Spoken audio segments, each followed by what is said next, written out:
ఓం నమో వెంకటేశాయ.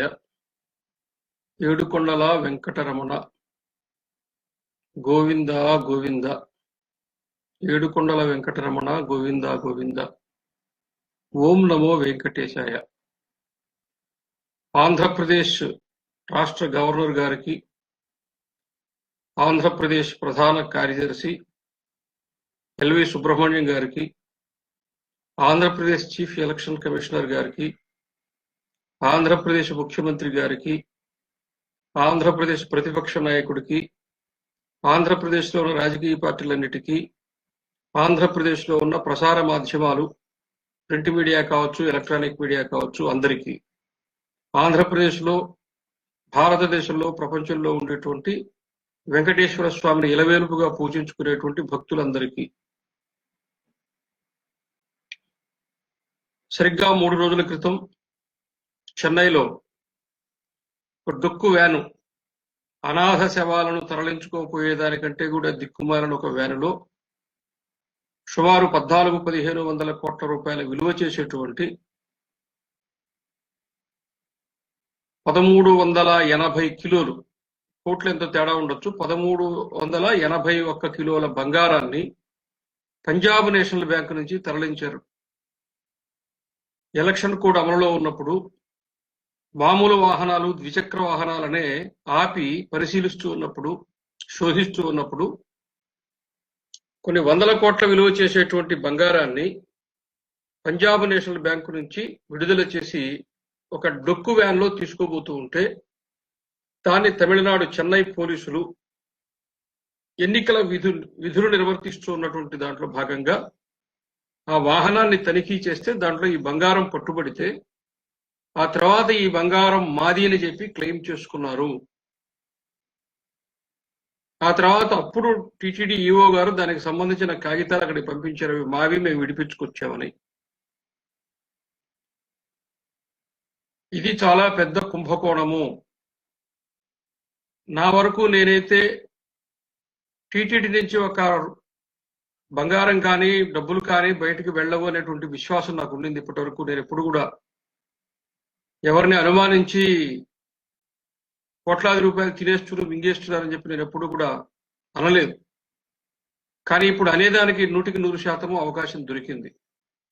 ఒక బ్యాంకు నుంచి 1,380 కిలోల బంగారం విడుదల చేస్తే దాన్ని తిరుపతికి, చెన్నై నుంచి తీసుకొస్తుంటే అక్కడి నుంచి తీసుకొచ్చేవాడు దానికి ఎస్కార్ట్ లేదు, దానికి సంబంధించిన పత్రాలు లేవు, బ్యాంకు వాళ్ళు అక్కడ దాన్ని నిర్ధారించటం లేదు, టీటీడీఓ కాగితాలు ఇచ్చి పంపించాడు. వేరే ప్రైవేటు వ్యక్తులు ఆ బంగారాన్ని విడుదల చేసుకుపోతుంటే టీటీడీ పేరుతో బయటేసుకొని పరిపూర్తి చేసుకోవాలనుకున్నారా, లేదా టీటీడీ బంగారాన్నే 3వ గంటకి తెలియకుండా చెన్నైలో ఉండేటువంటి బ్యాంకు నుంచి తీసుకొని ఎక్కడో ఒక దగ్గర దాన్ని గాయబ్ చేయడానికి, మాయం చేయడానికి ప్రయత్నం చేశారా? దీంట్లో ఉండేటువంటి నిజానిజాలను బయటికి తీయాలి. భక్త కోటికి అందరికీ కూడా ఇప్పుడు మీకు స్పష్టంగా అర్థమైంది కదా, దేనికైనా పాపం పండాలి. చూడండి, రెడ్ హ్యాండెడ్గా 1,300 కిలోల బంగారాన్ని అడ్రస్ లేకుండా తీసుకోబోతుంటే పోలీసులకు పట్టించే దేవుడే పట్టించాడు. టీటీడీలో అవకతవకలు జరుగుతున్నాయని చెప్పి ఎవరైనా ప్రశ్నిస్తే వాళ్ళ మీద కేసులు పెడుతున్నారు టీటీడీ అధికారులు. వాళ్ళ మీద కేసులు పెట్టి అరెస్టు వారెంట్లు ఇస్తున్నారు. ఆ కేసులు వాదించడానికి అడ్వకేట్స్ కి కోట్లాది రూపాయలు ఖర్చు పెడుతుంది టీటీడీ. ఈరోజు 1,380 కిలోల బంగారం ఆ పంజాబ్ నేషనల్ బ్యాంక్ నుంచి వస్తూ ఉంటే పట్టుబడితే ఈ కేసులో మొదట ముద్దాయి ఎవరిని అరెస్ట్ చేసి జైల్లో పెట్టాలి. తక్షణం ఈ రాష్ట్రంలో వాళ్ళు ఎవరైనా సరే స్పందించండి, వెంటనే రాజకీయ పార్టీలు కావచ్చు, మేం కావచ్చు. దీని మీద సిబిఐ ఎంక్వైరీ వేయాలి, ఖచ్చితంగా వేయాలి. సిబిఐ ఎంక్వైరీ వేసి దీని వెనక ఉండేటువంటి నిజానిజాలు నిగ్గు తేల్చాలి. సిబిఐ కాకపోవచ్చు, ఆంధ్రప్రదేశ్ సిట్టింగ్ హైకోర్టు జడ్జితోనైనా సరే, ఏదైనా సరే పారదర్శకంగా, ఇది భగవంతుడిది, దేవుడిది, వెంకటేశ్వర స్వామి వారి బొక్కసానికే కన్నం వేసేటువంటి ఇంటి దొంగలు ఎవరున్నారో వాళ్ళని ఖచ్చితంగా శిక్షించాలి. ఈ ఈఓ ఉన్నాడు, ఈ ఈఓనే ఈరోజు మనం వేలెత్తి చూపించాల్సిన స్థితిలో ఇరుక్కున్నాడు. అంతే, ఎవరికి దొరకడు, ఏమీ సమాధానం చెప్పడు, ఒంటెత్తుపోకడా. ఆయన నిజాయితీపరుడు అయి ఉండొచ్చు, దైవభక్తుడు అయి ఉండొచ్చు, దాని విషయంలో ఎవరు ప్రశ్నించటం లేదు. కానీ ఈ రోజు నేరుగా నిన్నే వేలెత్తి చూపించే అవకాశం నువ్వే ఇచ్చావు. ఆ బంగారం ఎవరిదో నీకు తెలుసో తెలీదో, ఆ బంగారం టీటీడీది అవునో కాదో, కానీ టీటీడీదని క్లెయిమ్ చేసుకుంటూ నువ్వు కాగితాలు ఇచ్చి పంపించావు. ఆ కాగితాలు ముందెందుకు చేరలేదు? వితౌట్ ఎస్కార్ట్ ఆ బంగారాన్ని ఎందుకు తీసుకొచ్చారు? ఇప్పుడు ఆ బంగారం ఎక్కడుంది? కనీసం ఈవో దాన్ని చూసొచ్చాడా? కాబట్టి తక్షణము ఈవోని సస్పెండ్ చేసి విధుల నుంచి తప్పించి ఎంక్వైరీ చేయాలి. అసలు మోకాల్లో కదా అరికాల్లో బుర్ర ఉందా అంటున్నాడు ఈవోకి. వీళ్ళు అరెస్ట్ చేయాలి, వీళ్ళు అరెస్ట్ చేయాలి. తమాషాలు పడుతున్నారు టీటీడీలో ఉండేటువంటి అధికారులు కావచ్చు, దాంట్లో ఉండేటువంటి రాజకీయ నాయకులు కావచ్చు. తిరుమల తిరుపతి దేవస్థానంలో ఆడుకుంటే వాడు ఎవడైనా నాశనం అయిపోతాడు. తమాషాలు పడుతున్నారా? మేము మామూలుగా అయితే ఇప్పుడు మీరు మామూలుగా చాలా దగ్గర నాకు చెడ్డ పేరు కూడా ఉంది, ఎందుకు అందరినీ సమర్థిస్తామని. ప్రామాణికంగా ఏదో ఒకటి దొరికితే కానీ మనం వేలెత్తి చూపించకూడదని చెప్పి సంయమనం పాటించడం వల్ల చాలా దగ్గర ఇబ్బందులు ఎదుర్కోవాల్సి వచ్చింది. ఈరోజు మీరు రెడ్ హ్యాండెడ్ గా పట్టుబడ్డారు, రెడ్ హ్యాండెడ్ గా పట్టుబడ్డారు. ఎలక్షన్లు ప్రతి దగ్గర చెక్ చేస్తున్నారని తెలుసు, చెక్ చేస్తున్నారని చెప్పి వితౌట్ ఎస్కార్ట్, వితౌట్ పేపరు 1380 కిలోల బంగారం దేవుడిది దిక్కుమాలిన బంగారం అనుకున్నారా? వెంకటేశ్వర స్వామి అంత దిక్కుమాలిడు అనుకున్నారా? ఇంత పరికిమాలిన ఈవో టీటీడీకి ఎప్పుడు రాలా? ఇంత దిక్కుమాలిన పరికిమాలిన తెలివి తక్కువ ఇట్లాంటి ఈవో టీటీడీకి ఎప్పుడు రాలా? ముందు అరెస్ట్ చేసి లోపల పారేయండి వీడిని, అరెస్ట్ చేయండి వీడిని. నేను చెప్తున్నా, అరెస్ట్ చేయండి.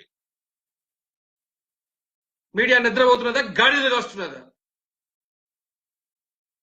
ఎప్పుడో నెల రోజుల తర్వాత వచ్చే ఎన్నికల గురించి సమీక్ష చేస్తున్నారే, ప్రతి ఒక్కడు మీడియాకి సంబంధించిన విఐపి ట్రీట్మెంట్, అన్ని సుఖాలు పొందుతారు, అందరి సౌకర్యాలు పొందుతారు. తిరుమలలో వెంకటేశ్వర స్వామికి ద్రోహం జరుగుతుంటే దాని గురించి చర్చించరా? దీనికి 100% ఈవో సమాధానం చెప్పాలి, జేఈఓ సమాధానం చెప్పాలి. 7 సంవత్సరాల నుంచి శ్రీనివాసరాజుని భరించిన పాపం ఈ రాష్ట్ర ప్రభుత్వం లేదా రాజకీయ పార్టీలు సమాధానం చెప్పాలి. శ్రీనివాసరాజు లాంటి అవినీతి పరుణ్ణి, శ్రీనివాసు లాంటి హిందూ మత వ్యతిరేకిని, శ్రీనివాసరాజు లాంటి ఇతర మతాన్ని ప్రోత్సహించేటువంటి ఒక అధికారిని తిరుమలలో ఉంచిన పాపం వెంకటేశ్వర స్వామి 6వ కన్నో 7వ కన్నో 10వ కన్నో తెరిచాడు. నాశనమైపోతారు పాపాత్ములారా. టీటీడీ ఈవోని జేఈఓని కటకటాలకు నెట్టండి, కొల్లబడవండి గాడిదల్ని. ఈ గాడిద కొడుకుల వల్ల కేసులు పెడతారంట. టీటీడీ గురించి మాట్లాడితే గాడిద కొడకల్లారా, ఇప్పుడు మీరు చేసిన పాపానికి మీకు ఏ శిక్ష విధించాలా? తిరుమలలో బహిరంగంగా ఉరిదీయాలి ఈవోని. తమాషాలు పడుతున్నారా? రాజకీయ నాయకులకు అడుగులకు మడుగులు ఎత్తుకుంటూ 100 కోట్లు 1000 కోట్లు ఎనక్కేసుకోదలుచుకున్నారా? ఏ రాష్ట్రానికి ఏ దేశానికి తరలించుకుపోవడానికి 1300 కిలోల బంగారాన్ని బ్యాంకు నుంచి తీశాడో ఈ సింఘాల్ అనేవాడు సమాధానం చెప్పాలి. ఇది ఖచ్చితంగా దీని వెనక దొంగతనం ఉంది. తిరుమల వెంకటేశ్వర స్వామి ద్రోహం చేసిన వాడు ఎవడు బాగుపడలా, నాశనమైపోతారు పాపాత్ములారా.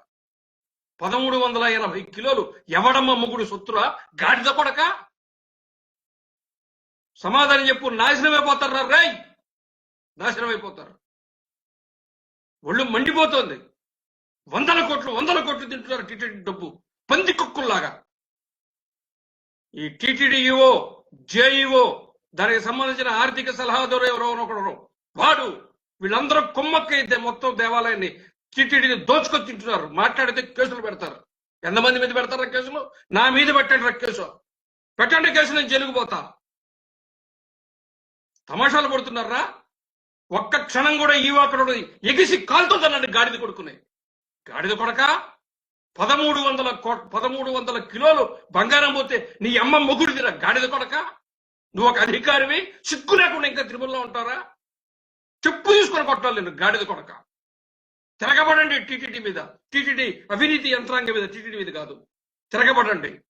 ఎక్కడికెక్కడ టీటీడీ ఏవో దిష్టి బొమ్మ దగ్ధం చేయండి. బుద్ధి లేదు ఇట్లాంటి గాడిద కొడుకులకి. కడుపు కూడి తింటున్నారా, గడ్డి తింటున్నారా? 1300 కిలోల బంగారం ఈరోజు పట్టుబడింది. నా బాధ పట్టుబడిన దాని గురించి కాదు, పట్టుబడకుండా ఎన్ని వేల కిలోల బంగారాన్ని వీళ్ళు ఈ దేశాన్ని దాటిచ్చారు. ఎన్ని వందల కిలోల బంగారాన్ని తిన్నారు. ఎవరెవరు పంచుకున్నారు మొత్తం ఎంక్వైరీ జరగాలి. మీరు సిట్టింగ్ జడ్జి తోటి కమిటీ వేస్తారా, సిబిఐ ఎంక్వైరీ వేస్తారా? ఒళ్ళు మండిపోతున్నది. వెంకటేశ్వర స్వామి పూని మాట్లాడుతున్నాను నేను. దీని పర్యవసానం చాలా తీవ్రంగా ఉంటుంది. మరలా హిందూ సమాజం వీధుల్లోకి వస్తుంది. మరలా ఒక అయ్యప్ప స్వామి ఉద్యమం ఆంధ్రప్రదేశ్ లో వస్తుంది. తమాషాలు పడుతున్నారేమో. ఈవో లేదు జైలు, ఈపులు పగిలిపోతాయి, వీపులు పగల కొడతాం అనుకుంటున్నారు కావాలా? ఏం తమాషాలు పడుతున్నారా? పరిగెత్తు తిరుపతికి, చెన్నైకి. బంగారం ఎక్కడుందో అక్కడ ఏదో తేల్చు. ఏం మజాక్ చేస్తున్నావా? ప్రతి అడ్డగాడిలో వచ్చేది, తిరుపతిలో కూర్చునేది, పెత్తనం చేసేది, 100 కోట్లు 1000 కోట్లు సంపాదించుకునేది కొద్దిగా తమాషానా? అందుకనే చెప్తున్నా, Andhra Pradesh governor, Andhra Pradesh chief secretary, Andhra Pradesh ముఖ్యమంత్రి, ఆంధ్రప్రదేశ్ ప్రధాన ప్రతిపక్షం వెంటనే దీని గురించి స్పందించండి. లేదా ఈ పాపంలో మాకు కూడా భాగం ఉందని పబ్లిక్ గా ఒప్పుకోండి. నమో వెంకటేశాయ.